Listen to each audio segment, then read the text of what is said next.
chicken, brown cow. Brown chicken, brown cow. Brown chicken, brown cow. Brown chicken, brown cow. Brown chicken, brown cow. Brown chicken, brown cow. This is fun. Brown chicken, brown cow. Brown chicken, brown cow. Hi, everybody. This is Monkey. We're doing one of our very first Nugget episodes of Brown Chicken, Brown Cow. And I kind of scurried off downtown here in Sacramento to meet with the beautiful, the luscious, the fantastic, the talented, the wonderful, and I'm making her blush. That is wonderful. For once, the blusher meter is on her, not me. Batty Brulee. Now, Batty, we're here at the Oblivion coffee house and comic book store. It's like two wonderful things in one. You get jazzed up on coffee. You get to come over and get your comic books. It's a really, really fun place. Sounds like a dangerous combination, but... Yeah, for me especially. I don't know. There's a lot of things going on here, and it's just wonderful people that work here. Anyway, the thing about you is you run, manage, direct, are in charge of... There's so many things I could say. Well, my official title is Leader of the Pack, Vroom Vroom. You have to include the Vroom Vroom or it doesn't count. Oh, the Vroom Vroom. Yes. Okay.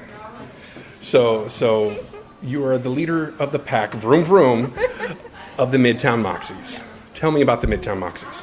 We are a burlesque troupe, as you mentioned. Mm-hmm. We have been performing in Sacramento. We became the Moxies in November of 2014. Previously, we were a troupe by another name that we don't discuss. Okay. And had some management changes. I took over and we became the Moxies. We've been performing ever since. We typically do 2 shows a month. Mm-hmm. One at MidTown Barfly, one at the Blue Lamp. I've been to many of the shows, and I have to tell you, I don't know what it is. In the last few months, you've just been taking it to new levels. The dancers, I almost call them girls, I'm sorry, ladies, have been taking it to new levels and higher levels. Funny, alluring, sexy, beautiful. It's just been month after month, week after week that I go. It's just more and more stuff that I'm just amazed with. I'm also sometimes a little disturbed because of, let's just say, Rick and Morty. Peanut butter jelly time, giant banana on stage. There have been T-Rexes. You guys really just have fun, and that's what's nice about it. We can tell. We get a little crazy sometimes. Mm-hmm. I like to give the performers a ton of creative freedom. I give them some guidelines and confines within which they are supposed to be building their numbers, but really they have a ton of creative freedom. Mm-hmm. We come up with all of the themes together. We're very cooperative. They are as much a part of the backbone of the troupe and the direction of the troupe as I am. Mm-hmm. So. Nice. So you say you took over and you got, but how did you get started in burlesque? So that was a long time ago. Well, it kind of depends on what you consider getting started. Mm-hmm. I've wanted to do something like this for way longer than is remotely appropriate. Oh. But I went to my first burlesque show probably in about 2004, 2005. I was living in New York at the time. It took off there a little bit earlier, or it was revived there a little bit earlier than it was here in Sacramento. Mm-hmm. And a friend of mine was performing, and she had just finished classes at Joe Boobs Weldon School of Burlesque. Oh, wow. New York Burlesque Academy. Oh, excuse me. And I was all ready to sign up for classes, and then found out I was actually pregnant. Oh. With my son, yeah. So put that all on the back burner, moved out of state, kind of back and forth a little bit. And it wasn't until late 2013 that I actually got involved with the troupe for the first time. Mm-hmm. And was that here in Sacramento? That was here in Sacramento. Okay. I started with them, helping with their promotions, their marketing, production elements, because even though I hadn't done burlesque yet, I had a background in doing nightlife and promoting shows at bars and events at bars. I was doing that back in New York for a few years. Mm-hmm. So got involved with the troupe, lent that knowledge to them, and then, as I mentioned, about a year later, I ended up taking over and we became the Moxies. Okay.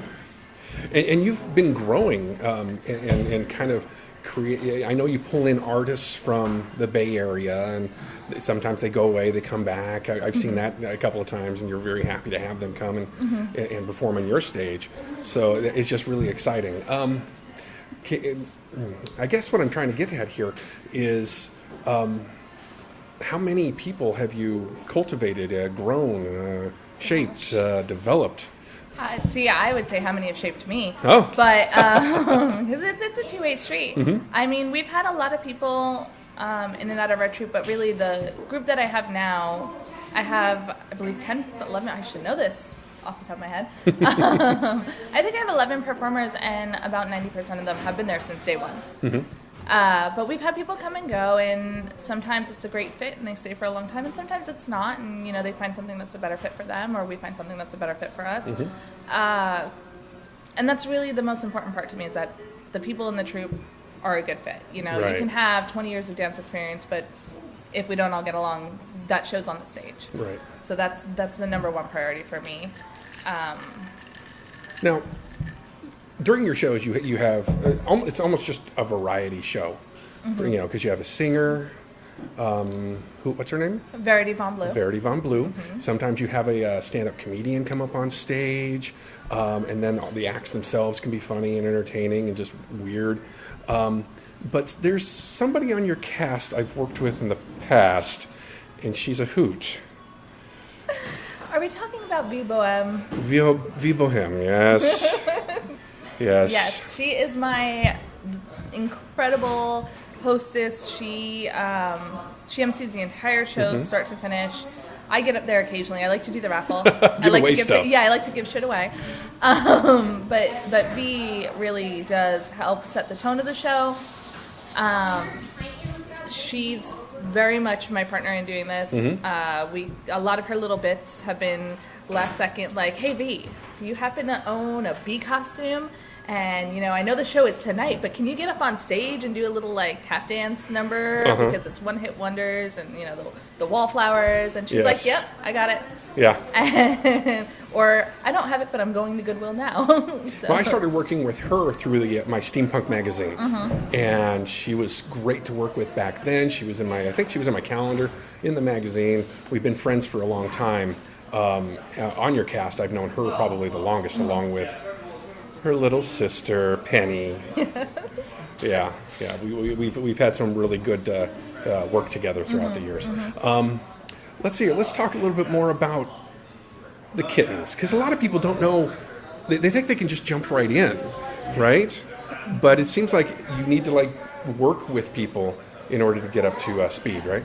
I mean, yes. I am very lucky. I have an amazing stage manager, Betty Bang Bang, who has completely overhauled the whole process of bringing in new kittens and training them, and which is really, she's in the best position to do it. Yes, I'm the producer, but she's the one dealing every show with the kittens, and so she has better insight into what they need to know and who's going to make a great kitten and who's maybe not going to make a great kitten. So she's really taken over that process and come up with a kitten boot camp that's seems to be making a huge difference for us, because it's a difficult job. It's not the most glamorous job. Right. And it can be fun, definitely, but it's a lot of work. We get to our venue. I get to the venue at 2 p.m. for our Saturday shows, yeah. And the kittens get there shortly after I do, and they help do things like break down the venue, set up the lighting, set up the tables and chairs, set up the merch booth, mop the stage. It's fun to get dressed up and pick up the panties on the stage, but most of what they do is not glamorous work, and we're really lucky to have them. Oh yeah, the whole process can't move without having that quick reaction from what I've seen on the stage. Exactly. How easily and I know it's not just the kittens. I know some of your longtime dancers also help out in that capacity a lot of the times. For example, Belle. Yeah, Belle. She's always willing to help out with kittening, or if somebody has a bit part in a number and they need somebody to play this character or that character, she's always willing to do it, and it's really helpful to have. Now, what would you call this? Because when you look back at Burlesque, it came out of almost the vaudeville era, and it's kind of grown and changed. Back then, I feel like you see the big feather fans and stuff like that. We've moved into a new kind of era of burlesque, where it's storytelling, where it's comedy, or it's melding a bunch of different ideas together. How do you think we're existing in that space now? I mean, I think it's pretty awesome. Neo burlesque, it's just got such a wide range to it, and you can always throw in a classic number here or there, but just being able to do things like a Rick and Morty burlesque number. Penny and I did a Plants vs. Zombies meets West Side Story mashup. Like, that's not really, when else in life do you get the chance to do that? You get to be completely creative and silly and weird. It's awesome. And sometimes people don't get it. Like, there was a very clear division of people who got it and people who didn't get it with the Plants vs. Zombies thing. But, it's still entertaining even if you have no idea what's going on. Well, I know a lot of people who come into the show who've never been to a burlesque show.